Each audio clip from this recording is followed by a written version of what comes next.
Ok, c'est parti. Ever me l'a demandé. Review du chapitre 1098, 1098 pour vous là. La naissance de Bonnie. Donc voilà, c'est clair et net. Là, on est sur la naissance de Bonnie. Chapitre qui m'intrigue de fou parce qu'en plus, c'est un chapitre qu'apparemment Oda n'a pas eu le temps de finir. Donc un chapitre qui est au stade peut-être de croquis pour certains moments. Je ne sais pas. On va voir, on va voir. Je suis très intrigué. C'est parti. Donc la naissance de Bonnie. Vinez en demande, Brooke joue un solo avec une guitare alimentée par une anguille électrique. Les planches ne sont pas finalisées, désolé. Ah, ok. C'est ce qui est écrit sur les jambes, je suppose. T'inquiète, Oda, t'inquiète. Faites-le passer en bimensuel, je vous en supplie. Baltigo, quartier général de l'armée révolutionnaire. Redemande de renfort sur Sauce Blue. Les rebelles de Toumi sont en infériorité numérique. Impossible, nous avons embarqué quantité de blessés en quittant le royaume de Goya. Y va, je vais y aller. Hors de question, Kuma, depuis ce fameux jour, tu agis sans réfléchir. Hein, c'est qui ce genre, d'où il sort? Ginny a été enlevée. Oui, elle a, semble-t-il, tapé dans l'œil d'un dragon céleste. Ah, putain. Ah oui, mais du coup, ouais, je vois ce qu'il voulait dire par pas fini. Il y a des trucs de crayon. En vrai, ça dérange pas si c'est que ça. On va voir.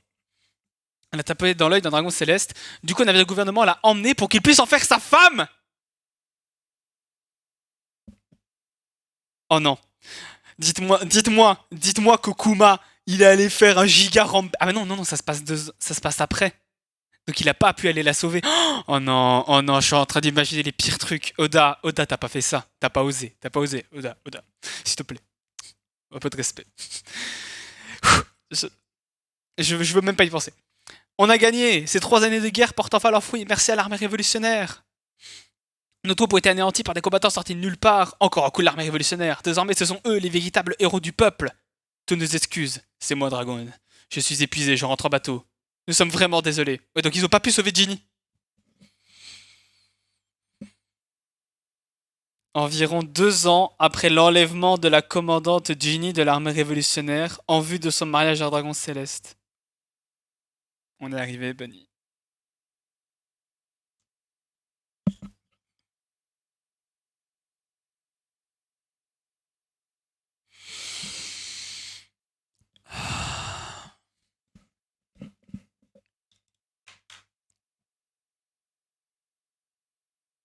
Je vais être très honnête direct avec vous pour que ce soit clair. Les histoires de viol, ça me met très mal. Je suis quelqu'un qui supporte pas ce genre d'histoire. Pas dans le sens que genre je trouve ça mauvais ou quoi, pas du tout. Non, justement, juste ça me met hyper mal à l'aise. C'est un truc qui me touche vraiment personnellement, les histoires de viol. Donc, je me doute que les dragons célestes l'ont pas emmené pour faire la cuisine et le ménage. Voilà. C'est pas... Et du coup, Bonnie, enfant de dragon céleste. Ah oui. Oui.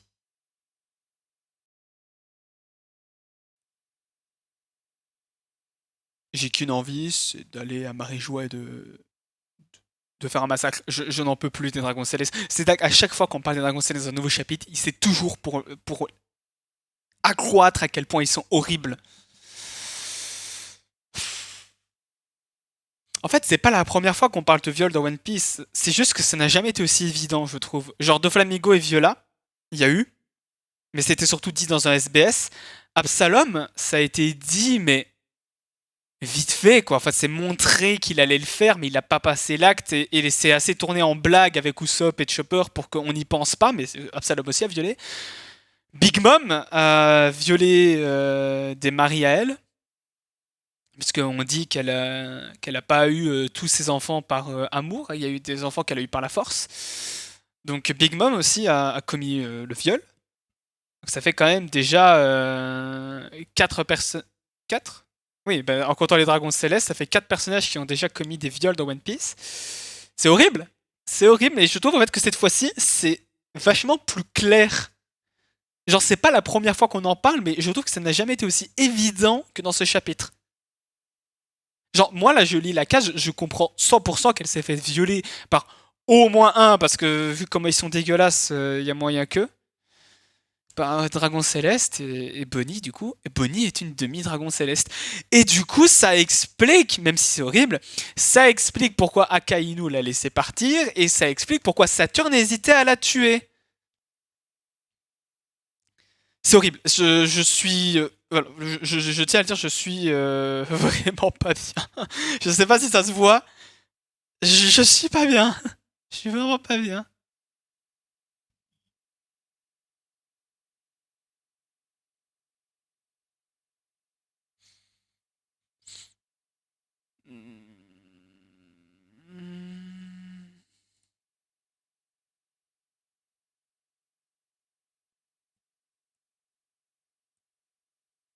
Bref, je continue. Kuma, Ginny est à l'appareil. Hein? Salut mon petit Kuma, me voilà de retour en ce bas monde. Ginny, comme je suis tombé malade, on n'a plus voulu de moi là-haut. Mais elle va crever en plus, mais évidemment, parce que la vie de Kuma, elle peut pas être jolie. Kuma, faut toujours qu'il souffre. La chance! Tu es malade. J'aurais aimé tous vous revoir, mais je vais donc me contenter de vous dire adieu. Quoi? Qu'est-ce que tu racontes, Ginny? Je pensais qu'on ne se reverrait plus jamais. Où tu es? J'arrive tout de suite. Pardon, mon petit Kuma. Ah oui, d'accord, là, la page, elle est vachement brouillon. Mais en vrai, là, pour le moment, ça va, les pages non finies. Je suis sur le point de mourir. Hein? C'est gentil de ta part, mais je ne veux surtout pas que tu viennes me voir. Dragon y va. Je vous confie mon petit Kuma bien trop gentil. Kuma! Poussez-vous! Elle ne peut être qu'à un seul endroit. Une dernière chose, mon petit Kuma. Sache que je t'aimerai toujours.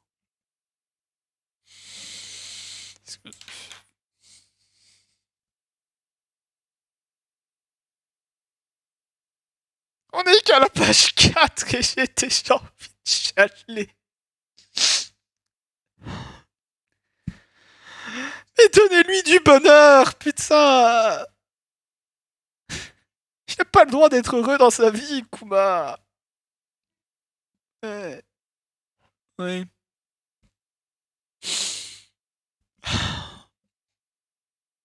Putain. J'en ai marre. Il n'a pas le droit d'être heureux. Kuma, tu es rentré, Ginny est ici, hein? Oui, mais apparemment, la peau de son visage et du reste de son corps bleuit et devient dure comme de la pierre. Au contact de la lumière naturelle.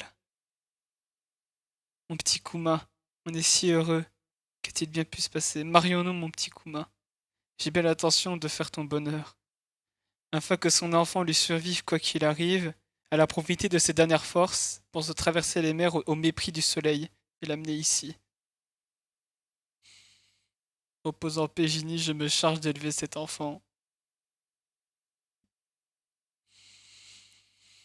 Petite parenthèse, n'empêche, la case, la reposant Pégini, je la trouve magnifique et je pense que si elle avait été faite au net et pas au crayon comme ça, elle aurait été beaucoup moins belle. Voilà, je tiens à le dire. Voilà, je vois le côté pas fini du chapitre, mais franchement, ça va. Il y a des cases qui sont magnifiques comme ça.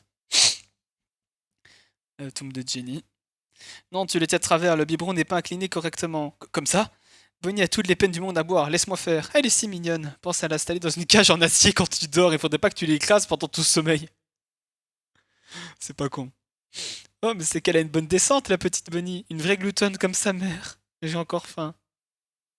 Papa! Oh! C'est pour m'achever!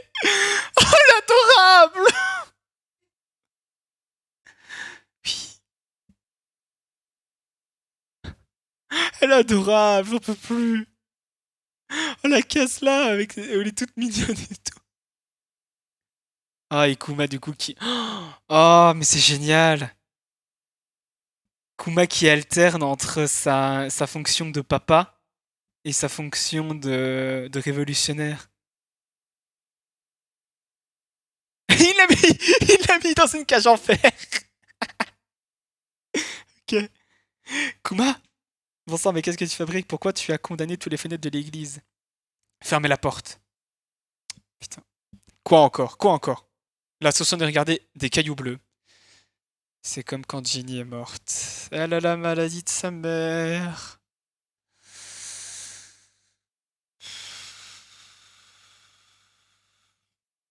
On va chercher un médecin, merci les gars. Vraiment, à la lumière du soleil, emmenons-la dehors pour voir. Même pas en rêve crétin. Ce n'est pas non plus la maladie du plomb blanc. Désolé, ces symptômes ne me disent rien. Tu quittes l'armée révolutionnaire. Bonnie souffre de la même maladie que sa mère. Oui. Je ne sais pas encore quoi faire, mais je vais être à ses côtés. Entendu, Kuma, poursuis ta vie sans regret. De notre côté, nous êtes rejoints les médecins que nous croiserons à travers le monde. Merci Dragon, je te revaudrai ça. Putain, Bonnie... Il y a 7 ans quand Bonnie avait 5 ans. Donc aujourd'hui, Bonnie a 12 ans. Donc en effet, Bonnie est une enfant. Arrêtez de... Voilà, son Bonnie. Merci. Sauf qu'il peut, le vampire va nous dévorer. Ne remettez plus jamais les pieds ici, bande de sales gosses. Je viens de tilter par contre que elle a, aujourd'hui, là où elle a ses pierres bleues, elle a un piercing maintenant. Du coup, ça vient probablement de ça. Ne remettez plus jamais les pieds ici, bande de sales gosses. Beuh, t'es obligé de t'arrêter là, pas vrai? Les vampires ne peuvent pas mettre le nez dehors. Tiens, mange-toi cette croix. T'as vu comme elle brille? J'habite dans une église abrutie. J'arrive, fais gaffe à toi. Bonnie, non? Oui. Je t'en supplie, ne sors pas. Te savoir sur le pas de la porte suffit à me donner des sueurs froides. Quel froussard tu fais, papa? Je disais ça pour plaisanter.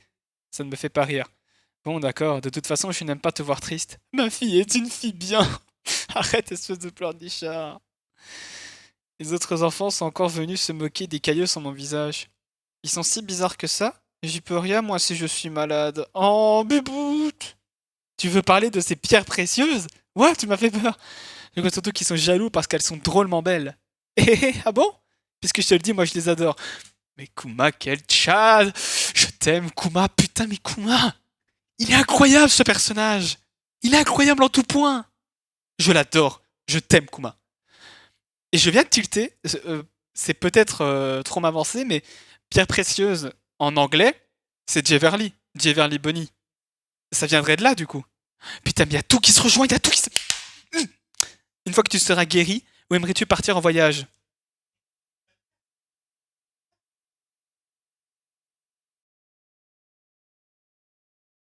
La fameuse phrase.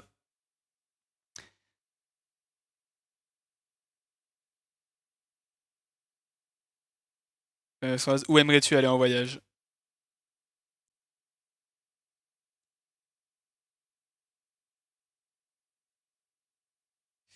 Excuse-moi, j'avais juste un truc. Autant que tout marche bien. Tu connais les îles célestes? Il y a des îles dans le ciel. Oui, j'en ai vu dans les livres. Comme elles sont plus proches du soleil, on aura peut-être une chance d'y trouver Nika. Ça donne envie d'y aller, hein, papa? Tom, tom, tom, tom, tom, tom, tom, tom, tom, tom, tom, tom. Ouais, du coup, oui, elle a appris l'élixir de Nika, mais elle lit la Bible, du coup. Elle lit la Bible.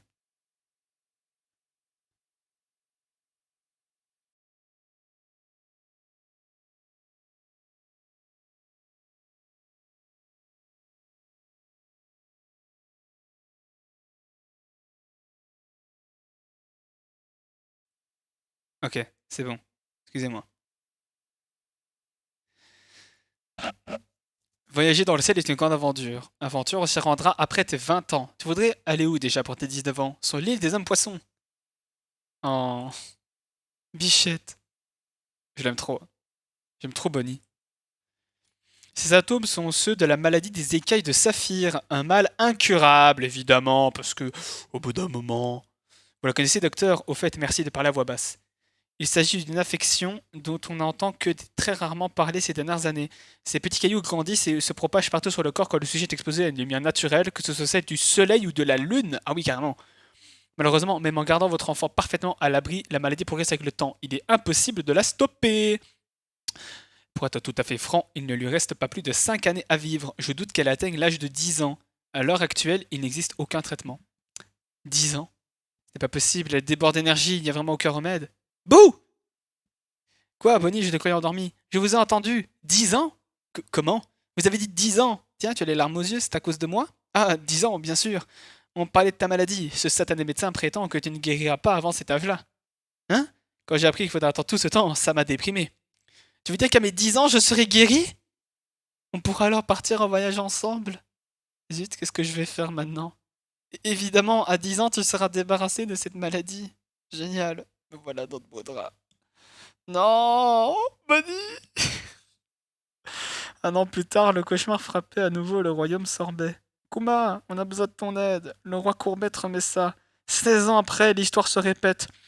Il a incendié la partie du royaume qu'il considère comme un fardeau. Cet homme n'est pas humain. Il a commencé à massacrer les gens.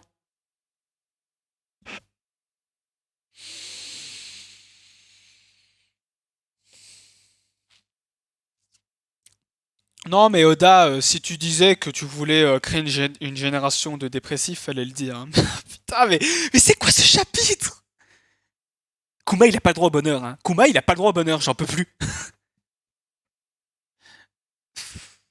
J'ai eu des larmes qui sont montées hein, pour le coup dans le chapitre. Je sais pas si ça s'est vu, si ça s'est peut-être entendu, mais merde. Putain. Oh. Donc Bakuma qui a été dévasté par la perte de Ginny, du coup. Et Ginny qui s'est fait violer par les dragons célestes, qui a eu enfanté de Bonnie qui est du coup une demi-dragon céleste, ça explique beaucoup de choses. Et du coup, ouais, il a pas pu. Ginny est morte.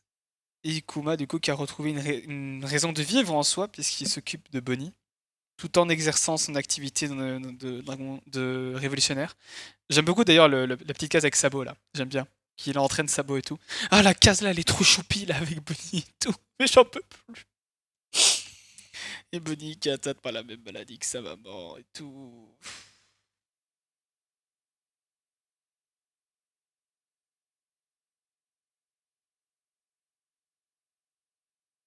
Du coup, j'ai peut-être une petite prédiction pour la suite. Mais encore une fois, ça va encore douiller. Du coup, l'incident du roi Courbet va être mis sur le dos de Kuma. C'est là, à mon avis, l'incident qui va faire de lui Kuma le tyran. Et du coup, moi, ce que je pense surtout, c'est que Kuma va passer un deal avec le gouvernement qui est, s'il vous plaît, Vegapunk, soignez Bonnie. En échange, je fais ce que vous voulez, un truc comme ça. Et je pense que c'est Vegapunk qui va soigner Bonnie pour moi. Et que le fait de soigner Bonnie, ça va être l'arrangement du gouvernement. Qui va être donc de transformer Kuma en arme. Et du coup, ce serait pas vraiment Vegapunk qui veut le faire, et ça serait logique vu que Vegapunk il disait que Kuma c'était son pote, mais plutôt le gouvernement qui l'oblige à le faire. Mais quel chapitre déprimant, putain. Allez, j'en arrête là, j'ai pas grand chose d'autre à dire, juste que je suis dévasté. Je suis dévasté, j'ai envie de mourir. Oh putain. Et il va encore douiller, prochain chapitre. Kuma. Allez, des bisous, je vous aime. La bise.